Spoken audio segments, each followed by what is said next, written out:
रहे हैं ए news today. 5 राज्यों में विधानसभा चुनाव के नतीजे आ चुके हैं। वहीं नतीजों के बाद अब राजनीति में एक अलग ही विवाद छिड़ गया है। ये विवाद है प्रोटेम स्पीकर बनाने का। जी हां, एआईएमआईएम के विधायक और असदुद्दीन ओवैसी के भाई अकरबुद्दीन ओवैसी को तेलंगाना की कांग्रेस सरकार ने विधानसभा का प्रोटेम स्पीकर नियुक्त किया है। प्रोटेम स्पीकर आमतौर पर सदन के सबसे वरिष्ठ विधायक को नियुक्त किया जाता है। उनका काम नए विधायकों को शपथ दिलाना और विधानसभा स्पीकर का चुनाव करवाना होता है। चंद्रयान गुट्टा विधानसभा सीट से जीत दर्ज करने वाले अकरबुद्दीन ओवैसी शनिवार को तेलंगाना के नए विधायकों को शपथ दिलाएंगे। ओवैसी की नियुक्ति पर बीजेपी विधायक टी राजा सिंह ने तीखी प्रतिक्रिया दी है। उन्होंने कहा है कि जब तक जिंदा हैं वो ओवैसी के सामने शपथ नहीं लेंगे। टी राजा ने इसका विरोध करते हुए कहा, कांग्रेस सरकार ने उसके लिए आदेश निकाला है कि अकरबुद्दीन ओवैसी के सामने सभी लोग शपथ समारोह में शामिल होंगे। ये राजा जब तक जिंदा है एआईएमआईएम के सामने शपथ नहीं लेगा, अकरबुद्दीन ओवैसी के सामने शपथ नहीं लेगा। सिंह ने कहा 2018 में भी इसी एआईएमआईएम के विधायक को प्रोटेम स्पीकर बनाकर उठाया गया था, उस समय भी नहीं ली। मैं कांग्रेस के मुख्यमंत्री रेवंत रेड्डी से पूछना चाहता हूं कि क्या आप बीआरएस के मार्ग पर चलना चाहते हैं। टी राजा सिंह ने आगे कहा, सरकार जमीनों पर उनका कब्जा है, तेलंगाना में रहकर हिंदुओं को मारने की बात करते हैं, क्या ऐसे व्यक्ति के सामने शपथ लेंगे। रेवंत रेड्डी कहते थे कि बीआरएस एआईएमआईएम और बीजेपी एक है।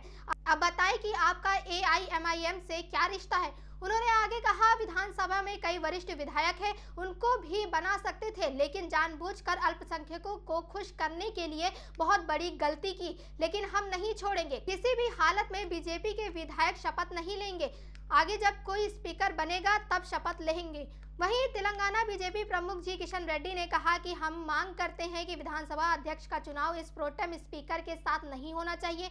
हम यही बात राज्य के राज्यपाल को भी बताएंगे। दरअसल जी किशन रेड्डी ने हैदराबाद में एक प्रेस कॉन्फ्रेंस को संबोधित करते हुए कहा, हमने 8 सीटें जीती हैं और राज्य में 14% वोट प्रतिशत तक पहुंच गए हैं। एक वरिष्ठ नेता को प्रोटेम स्पीकर नियुक्त करने की एक परंपरा है। हालांकि कांग्रेस ने एआईएमआईएम के साथ अपने समझौते के कारण अकरबुद्दीन ओवैसी को इस पद पर नियुक्त किया है। हमें इस पर आपत्ति है। हम मांग करते हैं कि विधानसभा अध्यक्ष का चुनाव इस प्रोटेम स्पीकर के साथ नहीं होना चाहिए। हम यही बात राज्य के राज्यपाल को भी बताएंगे। साथ ही आपको बता दें कि बीजेपी सांसद हरनाथ सिंह यादव ने तो ओवैसी के डीएनए पर ही सवाल खड़ा कर दिया। उन्होंने कहा, ओवैसी जैसे लोगों का डीएनए भारत का नहीं है, उनका डीएनए पाकिस्तान का है।